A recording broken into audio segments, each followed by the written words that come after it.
my ongoing goals every single year is to focus on my series. I'm really good at starting series and not so great at finishing them. So I thought I would do these videos where I kind of keep track of it and hold myself accountable, because otherwise we're gonna get to December and I am gonna have the same problem that I have every year.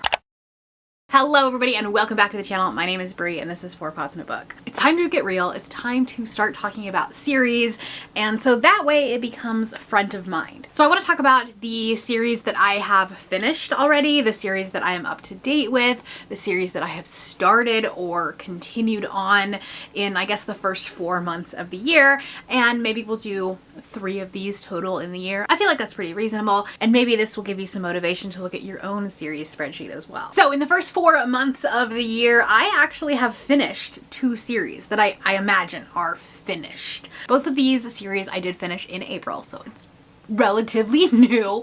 The first one being The Vengeful Dead, or the Gravekeeper series by Darcy Coates. This one ended up being such a fun series. I think it's a really good way to start with Darcy Coates because it's not quite as like horrifying as some of her other stuff.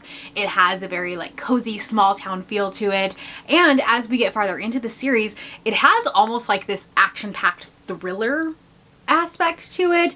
It's very fast-paced and it's engaging, and you learn things about the characters as we go along. It was a really good time. This was solidly a 4-star series for me, and it's one that I will definitely recommend to people, especially if they are just getting started in Darcy Coates. The other one that I finished was The Perfect Divorce by Geneva Rose. This is the sequel to The Perfect Marriage, and if you watched my vlog where I was doing the pre-Amazing Readathon Scramble, you'll know that I didn't love this book. I loved The Perfect Marriage. It was so much fun. It was engaging. It was fast-paced, and there were, you know, plot twists and things happening at every turn. This one very much felt like a cash grab, which I am disappointed in for sure, especially because I have like the pretty special edition, and I only gave this one 2 stars, but it is a series that is finished. Now let's talk about the books that I am up to date on the series. That means that I've read everything that is published, but the series is not complete yet. And this only is accounting for the books that I completed or I'm up to date in the series, and I read the final book in 2025. Obviously, I am up to date on a lot more series that I am still waiting on the newest release, but these are ones that I have like checked off the I'm up to date status in 2025. So the first one being A Fire in the Sky by Sophie Jordan. Obviously this is cheating a little bit because there's only 1 book in this series and I read 1 book. But you know what? It still counts. I am unsure if I will continue this series.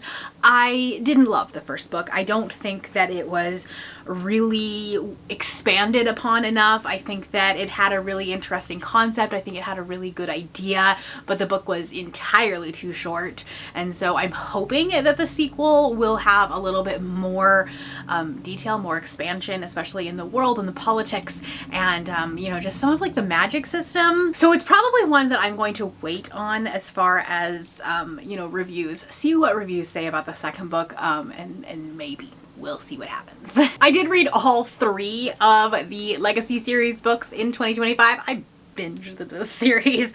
I meant to read the first book before Romantasy Book Con, and I read them all very quickly, and they're not small books, and I'm anxiously awaiting the 4th and final book in this series. It's coming, I hope, I think this summer, but this is a book that skyrocketed to my favorites of the year already. So yes, I love these books, I love this series, and I'm excited to read her other series in the meantime while I am awaiting the last book. Same situation here. I did finish Heat of the Everflame early this year, and so I am anxiously awaiting the release of Burn of the Everflame.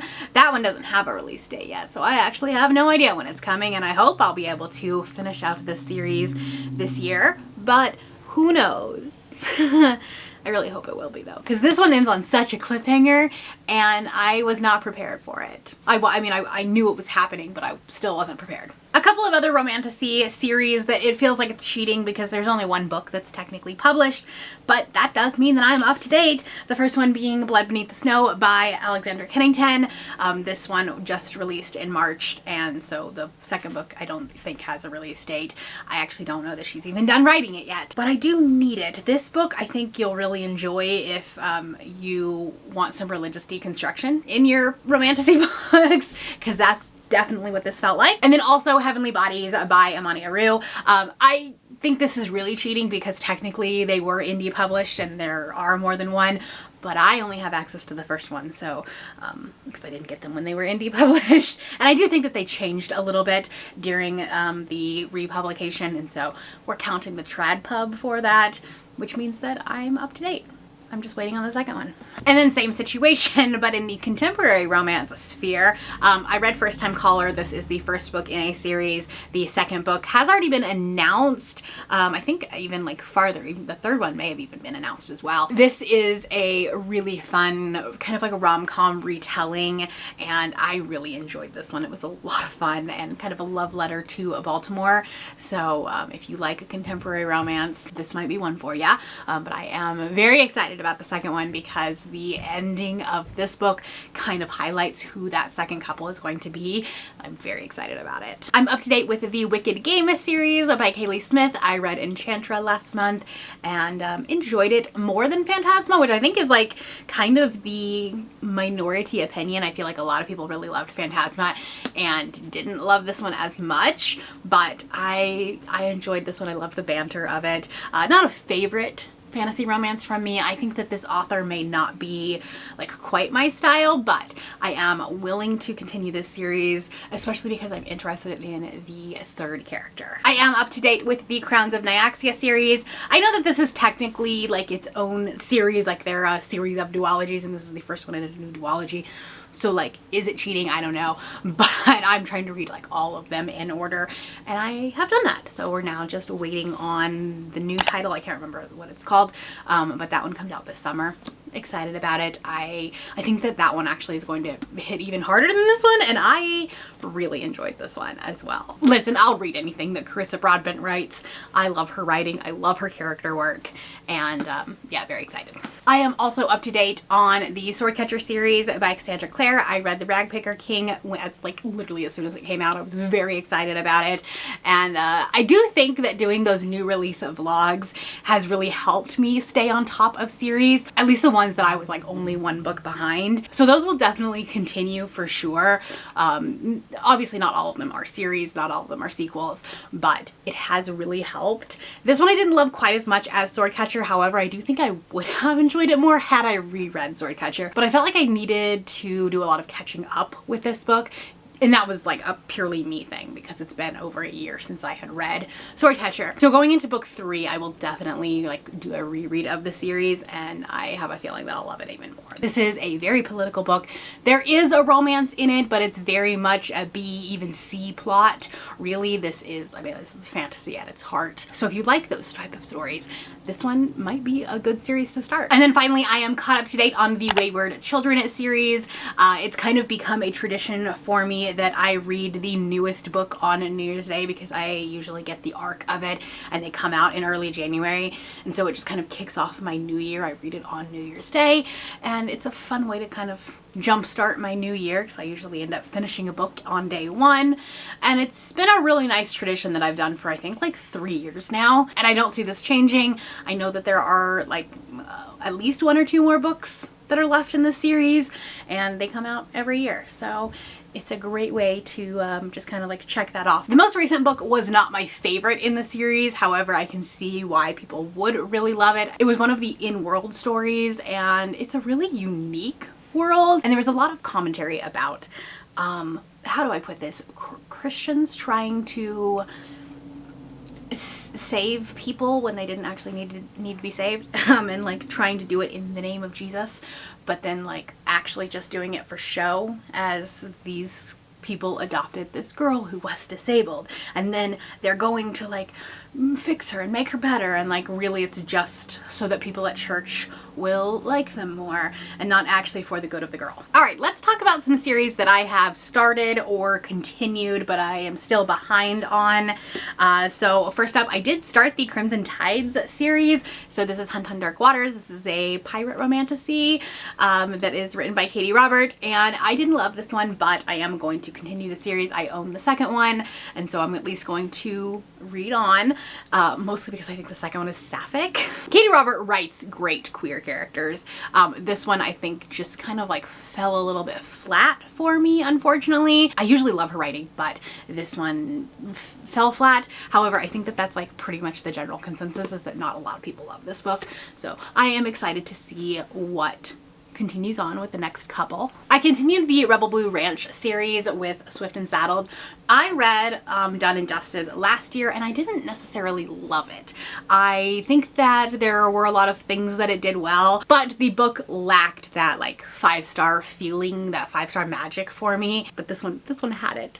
And so I'm very excited to continue on the series. And so yes, I do own all of them, and I will be continuing the series as soon as possible. I started the Kingdom of Lies series with A Court This Cruel and Lovely. I read this during the like booktuber favorites video that I did back at the beginning of the year and really enjoyed this, and so I am excited to continue the series. I just haven't done it yet. Do I own all 4 of them? Yes. Do I know that I will love them because they are really political forward romantasies? Also yes, but I just haven't made the time to read them. It's fine. We'll get there. Now, this might be a biased take because I am working on her social media pages, but I started an epic fantasy series this year and I'm very much enjoying that. So I read A Breaking of Realms and then the 2 novellas, A Quest of Rangers and Descent of Dragons. So I read those, and then I am like 60% of the way through A Banishing of Kings as I am filming this. By the time you see it, I will have finished it. And then I have one more book left of it, and the book 4 will hopefully be coming out this summer. So I do need to get caught up for sure. I started the Greywood Elites series with Muses and Monsters by Rose Gravestone. This is a dark contemporary romance. It's a Y-choose. This one is. The second and third ones are not Y-choose. They kind of follow a different couple, and it's interconnected standalones within the same world. This was fun. This was a lot of fun. I loved this book. I think it actually probably could have gone even darker than it really is marketed, but still a great time. And if you like a kind of like dark college romance, it might be good for you. This year I also started the Rose Hill series with Wild Love. This one was a lot of fun. A single dad romance, small town. It's not really a cowboy romance. It's like a cowboy adjacent romance, but it was still a lot of fun and it had a lot of heart, a lot of soul to it. I am very excited to continue the series. There are 2 more that are out, and then the 4th one has already been announced, which is exciting. I also started the Veiled Kingdom series by Holly Renee. This is also kind of an urban fantasy romance, and it was a lot of fun. I read this one during Peace Talks in March. I don't know when I will continue this series, only because like I've heard less than great things about the sequels, so we'll see what happens, but I had a good time with this one at least. I started the Crimson Moth series with Heartless Hunter. I do still have Rebel Witch on my TBR. I do need to continue that series, and it's like sad because it's like that's book 2 of the duology. I would be finished with it, but I haven't gotten to it yet. I do apologize. We'll get there though. This is a YA fantasy romance. There's no spice in it. So if you're looking for that still like fantasy romance magic, but you don't like reading spice, this might be a great suggestion for you. I had a lot of fun with this one, and I think it was really well plotted. The characters are fantastic. We have a stabby female main character. All in all, great time. I also started the Legends of Besmar series by Helen Schur with Blood and Seal. This is actually a buddy read that we are doing with my Patreon. So we are reading the 2nd book in May. So I will have a series that I will say is completed when I come back to you in a few months, which is exciting. I had such a good time with this book. I was afraid I wasn't going to love it because I had already read Slaying the Shadow Prince, which I have been told is like her best work. Oh my gosh, I had such a good time with this. I love our characters, and I'm excited because we also saw Ren in that book, or in this book, and she is the main character in Iron and Embers. So I'm excited to be able to start that series once I get done with these. And then lastly, I continued the series. I didn't start it, but I did continue the Descendants of the Fates series with Queen of the Blood Throne. This is the second book in this series. There are 3 out, and then there is a 4th one coming, so that is a high priority for me, but I haven't quite gotten to the 3rd one yet. It's fine. But this is again another dark fantasy romance. It's a Grim Reaper. That's the main thing. The main character is a Grim Reaper, like an angel of death kind of thing. And both of the books have been 5 stars so far. All right, now let's talk about some that are my high priority for the next couple of months. I want to keep in mind that June is Amazing Readathon, and so while I don't really know what I'm going to be reading for that, I also want to try to prioritize the queer stories that are on my shelf and in my, the series that I'm trying to work on. So the first one is Life After Death by S.C. Muir. I actually read the first book in this duology during Amazing Readathon last year, and so I want to, maybe we'll be able to keep up the tradition and read the second one this year. The first book was 5 stars for me, and this is the second book in the duology. It's a very political, it's a no to low steam romantasy. I don't know if there's steam in the second book, but the first book there was not. So if you were looking for something that's a little bit more political leaning and less steam, that might be a series that will work for you. The second one is Blood on the Tide by Katie Robert. This is the second book in that Crimson Tides series. Like I said, I think that one's sapphic, so I'm excited about it. And so it'll be a perfect read for June. There is another Katie Robert book that I want to read. It is the newest book in the Dark Olympus series. That is A Sweet Obsession. I think this is book 8. So obviously not a great starting point, and not really one that I can tell you a lot about because the macro plot for this is getting ever bigger. But this one is Icarus's story, and that makes me excited. It is a male-male romance, and this series I absolutely love. I don't think I've given any of them less than 4 stars. It came out in April. I should have read it already, but I haven't. I also really want to continue the Beast of the Briar series. Book 5 is coming out at the end of June. I've only read 1 book. I need to continue this. So that's going to be a priority, at least in the next month and a half, so that maybe I can be ready by the end of June for that. Do I think it's gonna happen? I don't know, but we'll see. So book 2 is Woven by Gold. It is one that is on my immediate TBR. And then, like I said, A Building of Empires, the 3rd book in the Realm Breaker series, is definitely high on my priority so that I can be up to date with that series. That one is a chunker, okay? That book is so large and I'm scared of it. But I would love to be caught up with that one by the time that book 4 comes out, which is also very large. And then finally, I do want to read Queen of Mazes and Mirrors, the 3rd book in the Descendants of the Fates series. Again, trying to get caught up before book 4 comes out so that I'm not, so far behind on a series. I am on Rhiannon's street team for her books and her ARC team, and so I obviously can't request the ARC for book 4 if I haven't read book 3 yet. So that's going to be another big priority that maybe I can get done even before June starts. So that's my update. That's the first 4 months of the year in terms of my series. How are you doing on your series? Let me know down in the comments below. Do you even track this? Because sometimes it's a little bit overwhelming. If you're not feeling chatty or you don't have anything to say, put a cowboy hat emoji. If you want to see my thoughts on some of these books that I have started or the series that I have read, I'm going to put one vlog right here and one vlog right here for you. You can catch up. If you're new here and you have not yet subscribed, there's a little button you can do so down below the video. If you'd like to hang out with me more, the links to my Goodreads, Instagram, Threads, and my Patreon are linked in the description below. Thank you for watching, and I will see you next time. Bye!